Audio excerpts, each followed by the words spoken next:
Hi friends, welcome back to our channel. நேற்று சித்திரை விழியோட தம்பி கார்த்திகேயன் கதையை பார்த்து நல்ல ஆதரவு கொடுத்ததுக்கு ரொம்ப நன்றிங்க. இன்றைக்கி சித்திரை விழியோட தங்கச்சி காவியாவை பற்றி இந்த கதையில் பார்க்க போகிறோங்க. வாங்க வீடியோக்குள்ளே போகலாம். காவியாவோ சின்ன வயசுலேருந்து ரொம்ப துருன்னு இருப்பாங்க. ஒரு இடத்துல தங்க மாட்டா.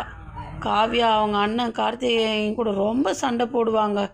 தொட்டதுக்கு எல்லாம் சண்டை வருங்க காவியாவிற்கு. அவள் படிக்கும்போது அவங்க அக்கா சித்திரை விழி அண்ணன் கார்த்திகேயன் கூட தான் ஸ்கூலுக்கு போவாள். பிறகு அந்த பென்சில் எனது இல்லை, இந்த பென்சில் எனது இல்லை அப்படின்னு அவள் அண்ணன் கார்த்திகேயன்கிட்டையும் அவங்க அக்கா சித்திரை விழி கூடயும் காவியா தான் சண்டை போடுவாங்க.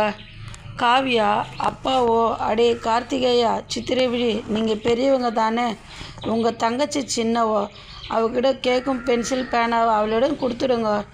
நீங்கள் எதுக்கு கடைக்குட்டி காவியாவை ரொம்ப தொல்லை பண்ணுறீங்க அப்படின்னு கார்த்திகேயன்கிட்டையும் சித்திரை விழிக்கிட்டையும் சொல்லுவாங்க.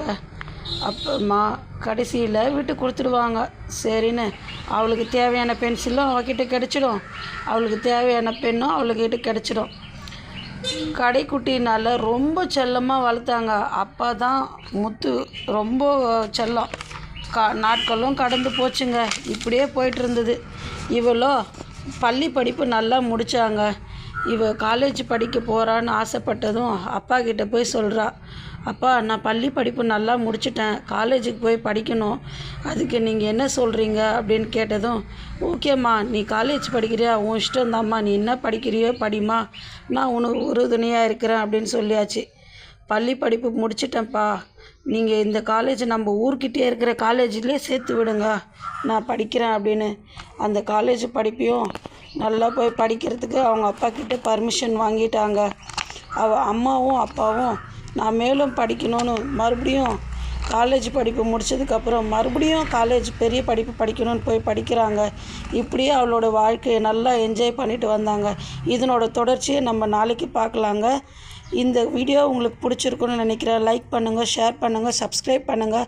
மறக்காமல் இந்த வீடியோவை உங்கள் ஃப்ரெண்ட்ஸுக்கு ஷேர் பண்ணுங்கள். தேங்க்யூ ஃப்ரெண்ட்ஸ் வாட்சிங் திஸ் வீடியோ. மறக்காமல் லைக் பண்ணிவிட்டு போங்க. ஓகே ஃப்ரெண்ட்ஸ், தேங்க்யூ ஃபார் வாட்சிங் திஸ் வீடியோ. Bye bye.